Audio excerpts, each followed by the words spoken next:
안녕하세요. 여러분께서 믿고 보는 채널 윤슬입니다.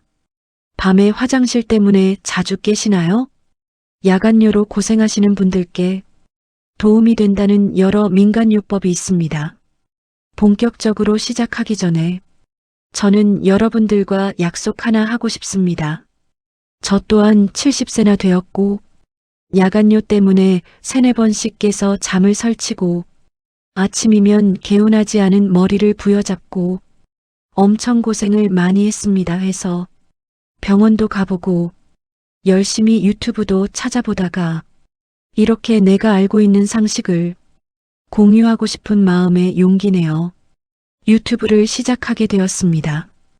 컴맹에 부족한 것은 많지만 근거 없는 허구 내용, 이나 가설 등은 쓰지 않겠다고 약속하겠습니다. 긴 세월 살아오면서 직접 경험한 경험담을 포함 쓸데없는 미사오고 나 불필요한 설명 없이 여러분들과 인생도 이야기하고 민간요법이나 기타 허심탄회한 대화도 하면서 이 채널을 이끌어 가려고 합니다. 그러려면 저의 이야기도 진정성이 최우선으로 있어야 하지만 여러분들의 사랑과 관심이 없이는 길게 채널을 이끌어가기 어렵습니다. 여러분 함께 해주실 거지요? 잘 부탁드리겠습니다. 댓글로 힘내세요. 한마디 해주신다면 제가 엄청 행복할 것 같습니다. 감사합니다. 제가 처음 올린 영상은 소금물이었습니다.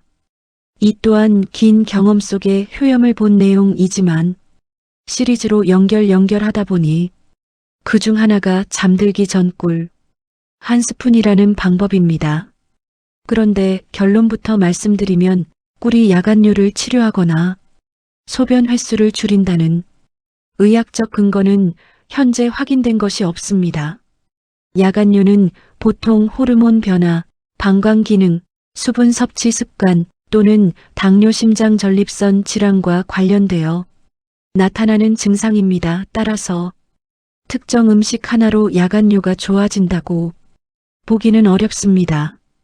다만 잠들기 전 허기 때문에 잠이 깨는 분들은 소량의 간식이 도움이 될 수는 있습니다. 이때 꿀을 소량 섭취하는 방법이 민간에서 전해져 온 것입니다. 하지만 당뇨가 있으신 분들은 꿀처럼 당분이 높은 식품은 오히려 혈당을 올릴 수 있으므로 주의가 필요합니다.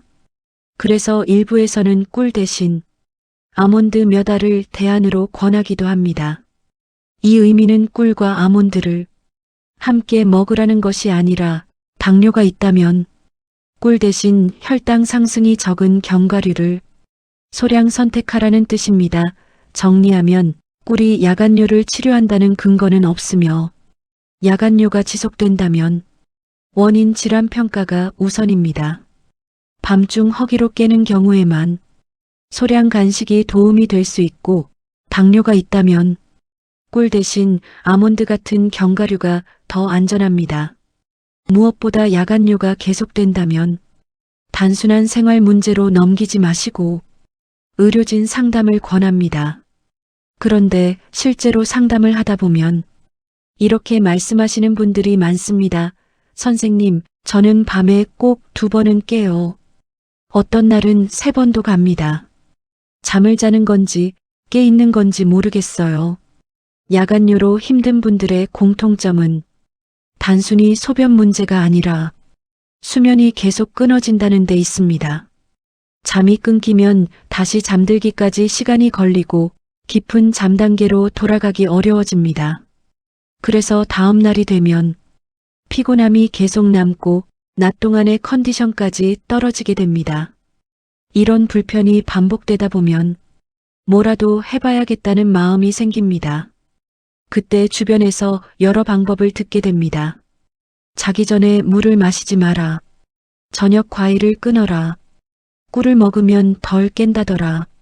이처럼 야간요 관련 조언은 대부분 생활 경험이나 민간요법 형태로 전해집니다. 그 중에서도 잠들기 전 꿀 한 스푼 이야기는 꽤 널리 퍼져 있습니다. 이 방법을 들어보신 분들도 많으실 것입니다. 그런데 여기서 중요한 점은 왜 어떤 분들은 이 방법이 도움이 된다고 느끼고 또 어떤 분들은 전혀 변화가 없다고 느낄까 하는 부분입니다.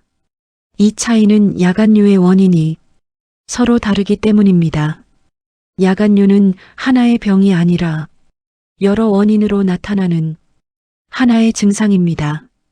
예를 들어 밤에 소변량이 실제로 많은 경우가 있고 방광이 예민해서 조금만 차도 신호가 오는 경우가 있으며 수면이 얕아서 깨는 김에 화장실을 가는 경우도 있습니다. 또한 나이가 들수록 밤에 소변 생성을 조절하는 항이뇨 호르몬 분비 패턴이 젊을 때와 달라질 수 있습니다. 그래서 같은 야간뇨라도 원인 구조가 서로 다릅니다. 이 점이 매우 중요합니다. 만약 어떤 분이 밤중 허기 때문에 자주 깨는 경우라면 잠들기 전 소량의 간식이 도움이 될 수 있습니다. 허기로 인한 각성이 줄어들면 수면이 조금 더 이어질 수 있기 때문입니다. 이런 경우에는 꿀이든 견과류든 허기 완화 간식이라는 공통 역할이 작용했을 가능성이 있습니다. 그래서 일부 분들이 꿀을 먹고 덜 깼다고 느낄 수는 있습니다. 하지만 이것은 야간뇨 자체가 좋아진 것이 아니라 수면 중 각성 요인이 줄어든 경우에 가깝습니다. 반대로 밤에 소변량이 많은 유형이나 방광 기능 문제 유형에서는 꿀이나 간식이 직접적인 변화를 만들 가능성은 낮습니다. 따라서 특정 음식 하나로 모든 야간뇨가 좋아진다고 보는 것은 의학적으로 맞지 않습니다. 여기서 또 하나 중요한 부분이 있습니다. 당뇨가 있는 분들입니다. 당뇨에서는 혈당이 높아지면 소변으로 당이 배출되면서 수분도 함께 빠져나가 소변량이 증가할 수 있습니다. 그래서 당 조절이 충분하지 않으면 야간뇨가 더 심해질 수 있습니다. 이 상황에서 잠들기 전 꿀 섭취는 혈당 상승 요인이 될 수 있으므로 주의가 필요합니다. 그래서 일부에서는 꿀 대신 아몬드 몇 알을 대안으로 이야기합니다. 이때 의미는 꿀과 아몬드를 함께 먹는 것이 아니라 당뇨가 있다면 꿀 대신 혈당 상승이 적은 견과류를 소량 선택하라는 뜻입니다. 견과류는 당분이 거의 없고 포만감을 조금 주기 때문에 허기 완화 목적 간식으로는 더 안전한 선택이 될 수 있습니다. 다만 여기서도 양이 중요합니다. 아몬드도 많이 먹으면 칼로리와 지방 섭취가 증가하게 됩니다. 따라서 몇 알 정도의 소량 원칙이 필요합니다. 결국 야간뇨 관리에서 가장 중요한 기준은 원인을 구분하는 것입니다. 밤에 소변량이 많은지, 수면이 자주 깨는지, 저녁 수분 섭취가 많은지, 기저질환이 있는지에 따라 접근이 달라집니다. 그래서 야간뇨가 지속되거나 심해진다면 생활요법만 반복하기보다 원인 평가가 도움이 됩니다. 그리고 한 가지 더 꼭 드리고 싶은 말씀이 있습니다. 일부 영상에서 꿀을 물에 타지 않고 혀 밑에 넣은 채 잠들라는 방법을 권하는 경우가 있습니다. 하지만 이 방법은 특히 어르신들께는 주의가 필요합니다. 제가 치아 관리를 잘 못해서 지금은 임플란트를 19개나 시술을 받았어답니다. 그래서 치아의 중요성을 너무나 잘 알기에 언급하게 되었습니다. 잠든 동안에는 침분비와 삼킴 작용이 줄어들어 입안에 음식 성분이 오래 머물기 쉽습니다. 이 상태에서 당분이 있는 꿀이 치아와 잇몸 주변에 장시간 닿아 있게 되면 충치와 잇몸 문제 위험이 높아질 수 있습니다. 특히 치아 사이가 넓거나 잇몸이 내려간 경우에는 당 성분이 더 쉽게 남아있을 수 있습니다. 또한 입안이 건조한 분들은 자정 능력이 떨어져 당분이 더 오래 남게 됩니다.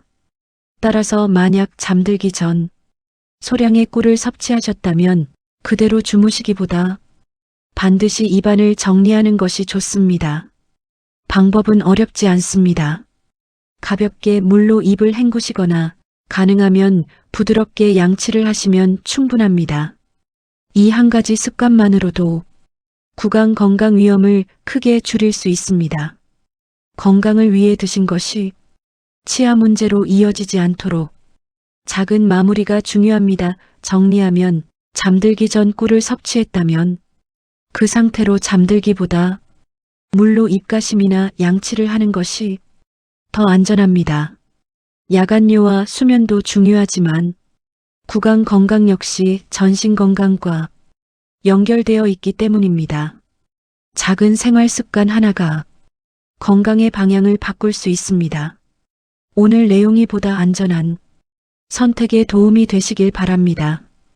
긴 영상 끝까지 봐주신 여러분 감사합니다. 마지막으로 구독과 좋아요는 사랑입니다.